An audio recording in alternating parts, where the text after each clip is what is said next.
Welcome to day 219 of 66 in 26.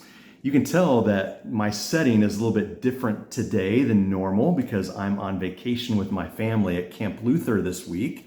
But the journey through the scriptures continues as we're trying to read through all 66 books of the Bible in 2026. And today we are starting a new book called Chronicles.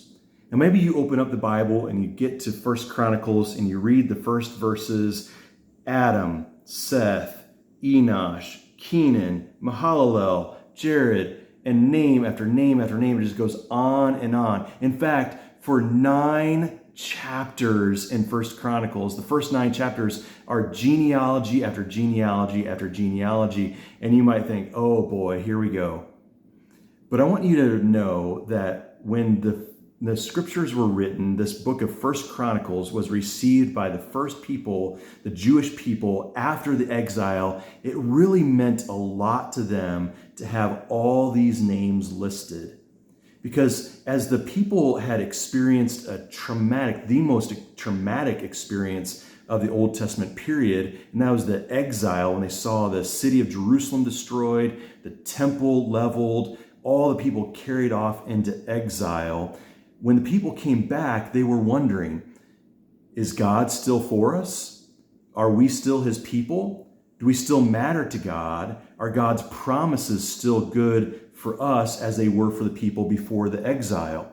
And the writer of Chronicles then starts with a genealogy, not going back to the time just before the exile, not going back even just to David or to Abraham, but going all the way back to Adam, the very first human, and telling the people after the exile, God has carried his story faithfully through from Adam, through Abraham and Jacob and Judah and David and everybody else. And the last names that we'll see in the chapters, in chapter 9, the people who lived after the exile, and God is then carrying his story all the way from the beginning of Adam all the way through the period that they first read this book of 1 Chronicles, to say God is still faithful even when there has been a time of challenge and devastation. When the people have not been faithful, God is faithful.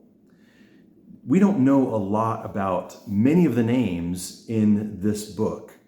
We know some of the stories because they're written in other parts of the Bible, but we only know the names of many of the people in this list. But God knows every single story.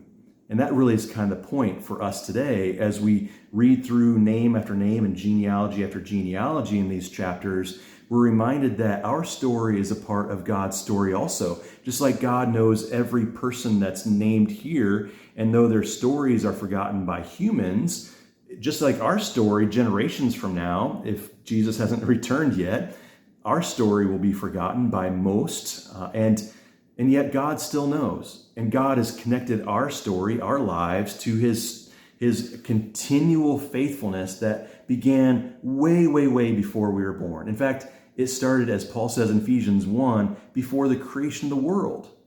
Before the creation of the world, God had us in mind, our names on his heart and in his mind.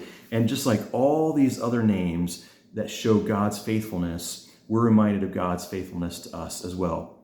As we move past this week into 1 and 2 Chronicles, just know that these 2 books were a rehashing of the history of Israel as the people came back from exile, and they were reminded again of God's faithfulness and his promise of restoration for his people because of his faithfulness, not because of the people's faithfulness, but because of his own. And so these books of 1 and 2 Chronicles were written after the exile to Babylon to remind the people of their covenant history, God's covenant with them, and his promise to carry it all the way through to Jesus and to the very end.